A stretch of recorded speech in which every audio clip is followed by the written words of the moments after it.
The movie begins when a woman suddenly receives a message on her group chat. Those in the group make a couple of jokes, and one of them, named Athena, jokes about how they're going to take a vacation in a place called the Manor to slaughter a couple of people called the Deplorables. The group members explain they promise not to talk about the Manor on the group chat. Later on a plane, a hostess comes to meet a guy named Richard to ask him if he wants a snack. He asks for a glass of champagne and asks if the champagne she wants to give him is the Hide-Seek, which Athena, her boss, had gotten for $250,000 per bottle. Suddenly, a big guy named Randy rushes into the compartment, and the occupants become scared because he's not supposed to be awake yet. One of them, a doctor, calms Randy down and tells him to lie down. Randy lies down, and the doctor sticks a pen in his throat because he's not supposed to wake up yet, which scares the others. Randy, who is bleeding from the neck, picks up his weight and goes at them with a bottle of champagne he picks up. Athena wakes up from her private chambers and sticks one of her heels into Randy's eye. The doctor later drags Randy's body into the compartment that holds the remaining unconscious hostages and calls him by an insulting name usually used to refer to Southern Americans while he bleeds to death.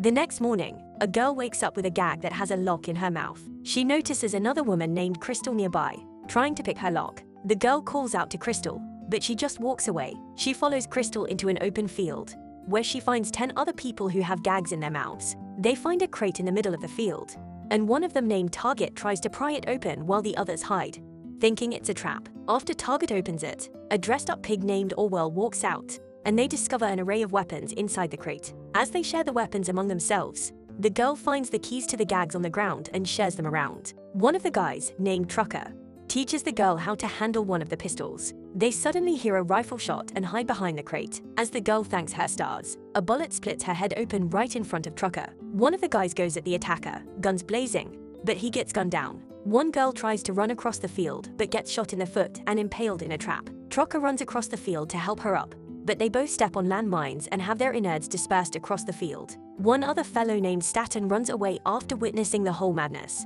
He runs into a fence and finds Target and 2 other people. They all speak about how this confirms their suspicions about something called the Manor Gate. As the 3 of them go over the fence, Target gets poked full of arrows before he climbs. He tries to shoot back like a macho man, but his assailants throw a grenade at him. The first grenade doesn't go off because they forgot to pull the pin, so they throw another one. Staten and his 2 friends find a shop owned by 2 old couples named Ma and Pop. The owners tell them to take the money, but Staten just tells them to give them a phone and ask them where they are. Staten calls 911 and has an aggravating call with a police officer. Staten's fellow female hostage suddenly starts to choke on one of the snacks in the shop, so they try to help her. The shop owners suddenly wear gas masks, fill the place with gas, and shoot the 3 hostages. After they drag all 3 bodies into a store, Ma feels bad because she found a wedding ring on Staten. Pop tells her not to feel bad because Staten's ancestors are pieces of crap who made African Americans suffer for 400 years. Their radio comes on, and the speaker, Liberty, alerts them that one of the hostages, Crystal, is coming and asks them to get ready to put on a show. Crystal soon steps in, looking disoriented, and asks for a cigarette. She asks them what state she is in, and Ma tells her she's in Arkansas. Pop gets weary of her calmness and reaches for his shotgun under the table, but Crystal smacks Ma's head on the table and kicks Pop before she pokes him full of holes. Crystal tells Ma that cigarettes in Arkansas cost only $6 and tells her she messed up before shooting her. While Ma begs for mercy, Crystal goes outside and finds out that the truck outside is rigged to explode. She hears the attackers talk about how they've lost sight of her and the little pig named Orwell on their radio. They send a drone to come to check out the shop, until one of the hostages, Gary, shoots it down. Crystal appears to Gary and tells him shooting the drone has exposed their location. Crystal walks away from him to follow some train tracks, and Gary follows her. Gary shares his theory about how liberal elites who run the deep state kidnap normal folks and hunt them for sport. But Crystal doesn't seem to give a crap. Crystal suddenly detects some tremors from an incoming train and starts to run. She tells Gary to think fast because they have to catch up to the train. When the train comes by, they both find their way into an open door. When they get in, they find some illegal immigrants hiding in the train car. Gary doesn't buy it and tells Crystal that they're all crisis actors who are put there by their attackers as part of the game. As Gary is about to shoot their leader, Mike, who seems to only speak Arabic, their train is brought to an abrupt stop by some soldiers. The soldiers arrest the refugees but leave Crystal, Gary, and Mike. Gary tries to explain to the soldiers that these people aren't real refugees but crisis actors who have been put there by the attackers from Mannergate. The Russian soldiers don't understand him and think he's crazy. When the soldiers step away, Mike suddenly speaks English and tells Gary that the soldiers don't believe him. Mike tells Gary he needs to calm down because the refugees and soldiers are real, but he just joined them as part of his act. Mike asks him to calm down so they get through this and promises to give them some head start before he starts hunting them. Gara gets angry and lunges at Mike. Gara finds a grenade in Mike's backpack and throws it into his trousers. The crowd rushes to protect themselves until Gara's little gift explodes in Mike's trousers. The soldiers arrest Gary and take Crystal to their base where she speaks to a rude translator. Crystal learns she's in Croatia, and the translator asks her if she's hunted like Don. Crystal wonders who Don is until the translators bring a guy named Don, whom Crystal recognizes from the open field where they had seen the crates. Crystal tells them she's hunted like Don, so they tell them to wait for a messenger from the American embassy. When they're alone, Don tells Crystal how they're both going to start a podcast about this to blow this open when they get home. Don notices Crystal isn't listening, and she tells him she doesn't care, but she's only concerned that they're trying to kill her right now. A guy named Oliver from the American embassy soon comes to pick them up. While Oliver drives them away, he seems surprised by their story and promises to get military support to find their attackers. When Oliver starts to ask them if they did anything wrong to pop up on their enemy's radar, Crystal notices something is off and kicks Oliver out of the car. Crystal goes back and runs Oliver over. Don gets hysterical and asks Crystal why she did that. She simply stops the car and checks the trunk to expose Gara's dead body. They find a map of their destination, and Don proposes that they drive far away. Crystal refuses and tells Don a weird story about how the box turtle wins the jackrabbit at a race until the jackrabbit comes to kill the box turtle's family. Don starts to wonder what the moral of the story is, and the pig, Orwell, walks close to them. Meanwhile, at the attacker's base, they wonder why Oliver isn't back with the hostages. The attackers seem to be really rich people who love to argue about random stuff. They have a soldier with them, Dale, who's in charge of their security. Richard soon goes out to take a piss, and Don walks up to him with the little pig out of the blue. Before Richard can react, Crystal slits his throat from behind. In their hideout, the men hear a noise and they all go on high alert. Don lets the pig into the hideout and they all shoot at it. While they all wonder how the pig got in, Crystal shoots several of them. Crystal gets in close combat with Dale, but shoots him with her pistol. Liberty shoots an arrow that almost hits Crystal, but Crystal runs toward her while she tries to reload and stabs her with one of the arrows. The doctor comes out of hiding and removes the magazine from Crystal's gun, but Crystal shoots with the last bullet in the gun. Crystal walks up to Liberty, who is bleeding to death and spouting curses. She points her gun at Liberty when Don steps in. Crystal allows Don to ask Liberty why they're doing all this, and Liberty tells him Jesus told her to.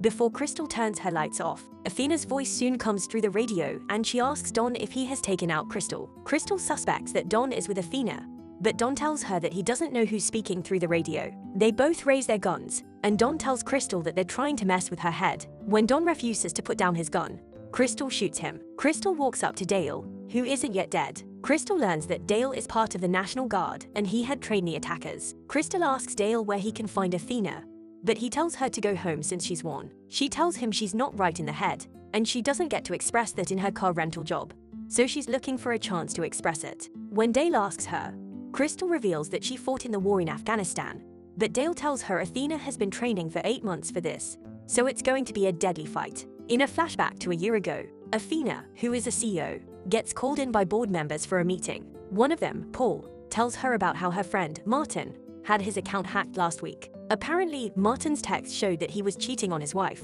and the hackers discovered a text thread where they had mentioned hunting people in the manor. Paul tells her that the masses seem to believe the conspiracy that their group is hunting people in Manorgate, but Athena tells him they were just joking. Paul tells her that they had to fire Martin to protect their business. He also tells her the rest of her friends are stepping down from their positions and they have to remove her from being CEO to save their reputation. Athena becomes angry about how the joke blew up and loudly asks which people believe she's hunting people at her manor. In a flashback to 8 months ago, the folks whose jobs were affected by the conspiracy meet together to pick the people they're going to select for their hunting. They go through a slide of people who are heading the conspiracy online and choose 12 of them, based on Dale's advice, since it's their first time. In the present, Crystal walks up to Athena's manor and hears Athena's voice through the radio, telling her to put her gun in the mailbox. Crystal refuses, so Athena tells her there's an explosive rigged under the gate, but she doesn't want to ruin the fun. Crystal obeys and steps into the mansion where she hears some Beethoven playing, and she sees Athena preparing some food.